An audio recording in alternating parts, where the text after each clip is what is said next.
Greetings, everybody. I know I haven't been posting a video for quite a long time.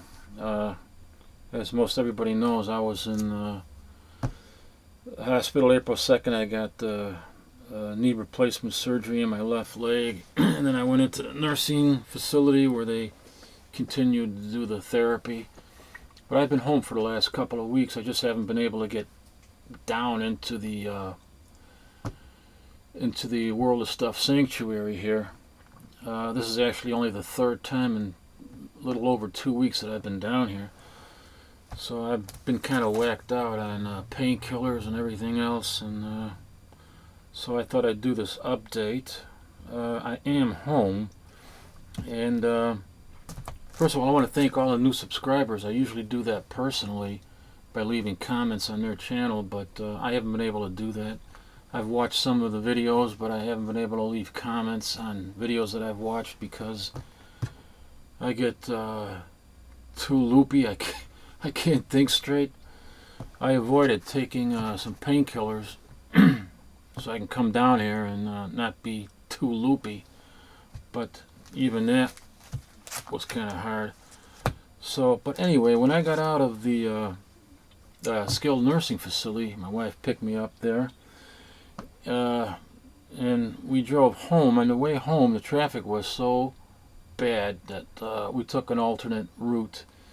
And as it turns out, that alternate route led down the street where they had this little strip mall. And inside the strip mall, I noticed like a used bookstore that was going out of business. So I asked my wife if we can go back and stop in there. You know, I wasn't feeling that great, but I wanted to, just check it out. And it's a good thing I did. So we went back there. And it was mainly a bric-a-brac store. He had books, magazines, and other collectible items, and, antiques and things like that. Just a lot of stuff. A lot of it was junk. But I asked him if he had any. I noticed a bunch of boxes on the floor next to the counter, and they were all magazines in there. And I asked him if he had any comic books in there, and he said no. And then he thought about it for a second. He said, oh, well, there might be just a few in there, but you'd have to look through it. So I asked him to put the boxes up on the counter because I couldn't, bend down there and do it. I wasn't going to ask Colette to do that. So he was gracious enough to get the boxes up there, and I looked through it, and everything in there was like $2 and $1. And lo and behold, I picked up some really cool stuff, and a key issue, by the way.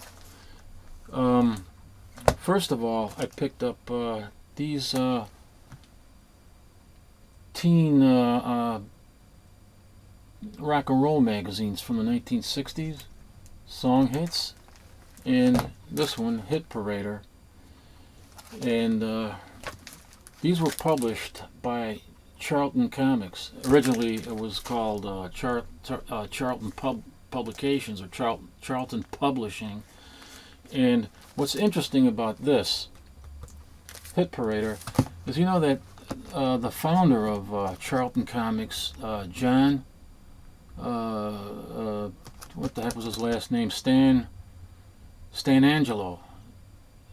John Stanangelo. He originally in 1942 began publishing Hit Parader and made a small fortune on it, made quite a bit of money on it. And what the magazine did back then, in a really blatant and crazy act on his part, he published all the lyrics of popular songs of the time. And he got in trouble for that, so he didn't really let it bother him, I guess. He just continued to publish all these lyrics from popular songs. He just put some messed up the lyrics a little bit so that they were not that accurate. He put in some words or some lyrics that didn't belong in there, so they were like maybe 80% accurate, but he still got in trouble and landed him in jail. He spent quite some time in jail because of that, and ever since then, that was in 1942 that he did this, and then he started Charlton, the comics arm of Charlton Publications in 1946. So I thought this was pretty interesting. I have a few of these in my collection from the 50s, but nothing from the 40s. Not any of the ones that got him in trouble and landed him in jail. But I thought that was kind of interesting. And ever since then, Charlton has gotten the reputation of being connected with the mob. I don't know if that can be substantiated. I don't think it ever has been substantiated, but you can see why. He was just some crazy guy, man, I tell you. So I picked those up for $1 a piece, $1 each. Then, for $2 a piece, I found, when he said a few comics, that was exactly right. There were 5 boxes I went through, and there were 5 comics that I found.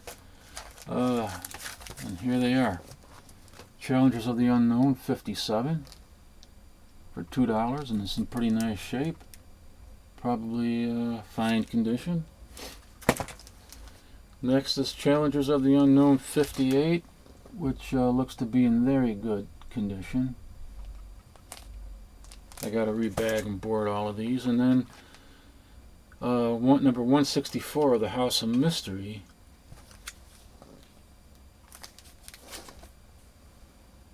And I've been finding a lot of these lately. I've bought some at the comic little mini con over at the Portage Theater.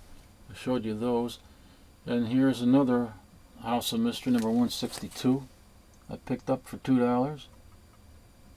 It's got some crayon marks up there. This is probably in, I don't know, a VG minus, I guess I would say. And shock of all shocks, for $2 I picked up my 3rd copy of this. This is Strange Adventures number 205, and I already rebagged and boarded this. And it's the first appearance of Dead Man, and it's in fine condition, and I picked it up for $2. It was just unbelievable. I don't know if he knew if the owner knew what it was, but. And I think for this, in this condition, it goes for around $80 or something like that. I think $70, $80. But and this is the best condition 1 out of the 3 that I have now. It's kind of weird. $2, 205, first appearance of Dead Man. Strange Adventures 205. Then it took me a while to look through all those boxes, but I found a bunch of Savage Tales. Savage Tales number 6, which I rebagged and boarded, and this is very fine to near mint condition. So I was really surprised to find all of these Savage Tales in here.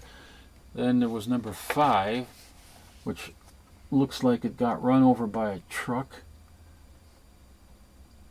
Looks like somebody ran over it and something. There's even a little hole in the cover. I don't know if you can see that or not. Now you probably can't see it there, but there's a little hole in the cover as well. But for $2, you know, I didn't have number 5, and so I picked them all up. Savage Tales number 4.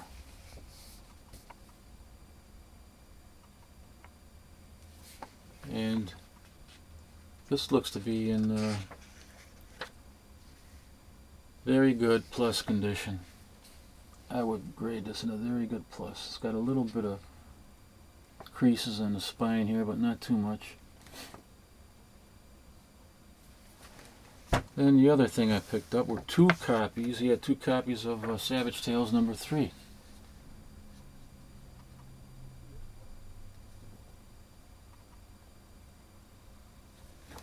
And this is the other one, Savage Tales number 3. And I didn't have any of these. The only copies of Savage Tales that I had were number 1 and number 2, and I'll show you those also. But here's number 3. And there's something interesting about this cover. The cover looks so familiar to me. This is from 1974, and then I realized that a few months ago I bought a comic magazine. I mean, not a comic magazine, a horror magazine called Weird that I was inspired to buy from a video that I seen that was posted by Scott, Queston Bromstar. And that was the comic that I was looking for after I saw Scott's video, and I was able to find it, this horror comic magazine. And it looks eerily similar to Savage Tales number 3. I mean, I think it does. Let's see if I can try to get this closer there. The only thing that's really missing is the on the weird cover. There is no hero to save the women in distress, and the creature looks virtually the same, except the legs are a little more like chicken legs. But I thought they were very, very similar covers. Anyway, and the weird cover that was published in 1970. This is 1974, and so now I got Savage Tales number 1 through 6. Anyway, that was number 3. Here is number 2. This was already in my collection. This is in near mint, 1973.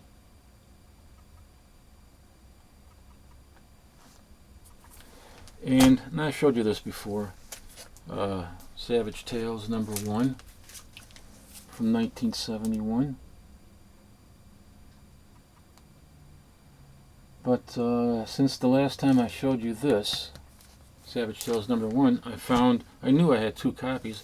I found my other copy of it, and here it is. This is in very fine to near mint condition. So I now got 2 copies of Savage Tales.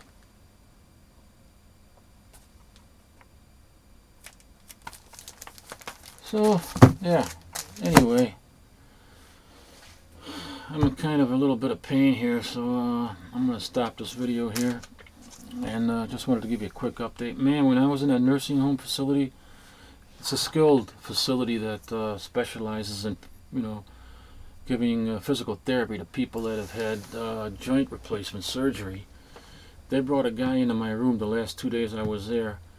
He was 69 years old. He had both a bilateral knee replacement done. He had 2 full knee replacements done at the same time. Now, some people can do that, and they're just fine with the physical therapy. I mean, they shorten their physical therapy time. They don't, they do well with the pain level and everything. And then there's some that just can't handle it. And I don't know why this guy did 2 knee replacements. I mean, he was in excruciating pain when he came in, primarily because he also had heavy arthritis in his feet, and he had ulcers on his feet, and he was up all night the last 2 nights I was there, apologizing to me, for keeping me up. He's in so much pain and everything else, and I told him, don't worry about me, man, just get past your pain, and get well.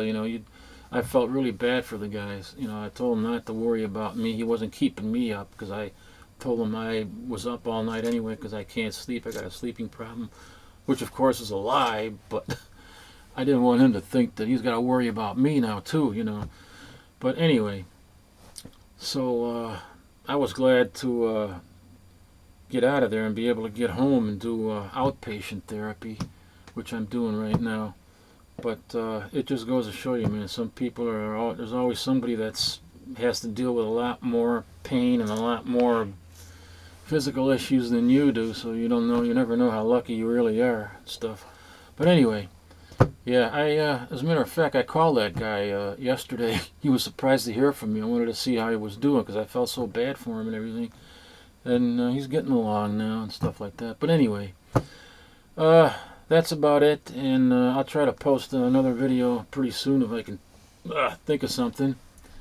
And I hope everybody out there is doing well. And if I don't, I watch the videos. If I don't leave comments, it's because I just am not, in the proper frame of mind to be able to do all that stuff yet.